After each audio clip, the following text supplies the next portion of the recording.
Venezuelan opposition leader Juan Guaido is making his strongest call yet to the country's military to help oust Nicolas Maduro, but there are no major signs of defection from military leadership. Let's bring in James Carafano. He's the Vice President of National Security and Foreign Policy at the Heritage Foundation.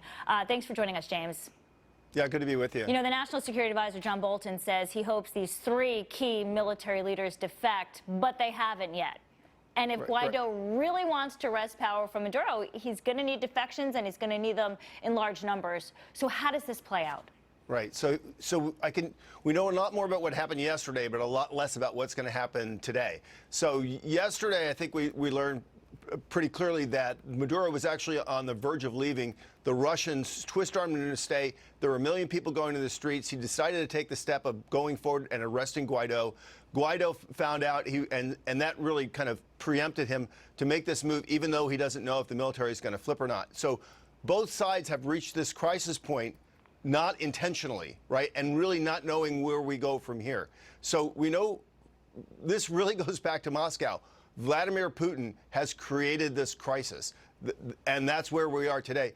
And we don't know what's going to happen this morning when everybody gets up and goes to the streets. And Cuba is supporting this crisis. And, you know, our response, the U.S. is threatening Cuba with the highest level sanctions.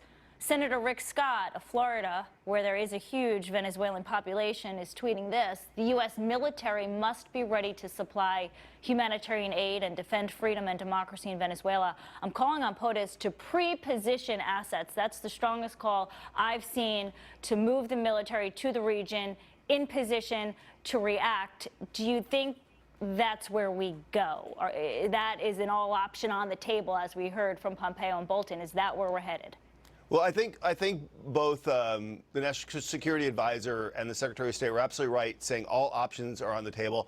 That puts maximum pressure. But a military intervention by the United States makes no sense. Look, Putin did this to put a thumb in our eye. He'd be equally happy if the United States jumped into a quagmire and got bogged down in Venezuela. He'd be happy either way.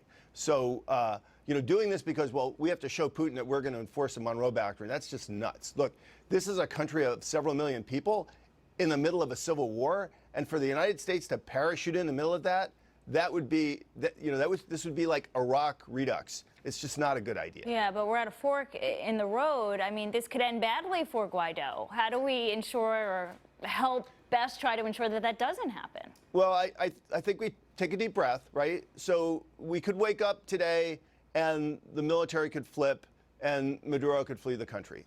On the other hand, they could viciously crack down on the legitimate government and the people of Venezuela and just create misery like another desert in Syria. But what would happen is Guaido and his people would leave the country.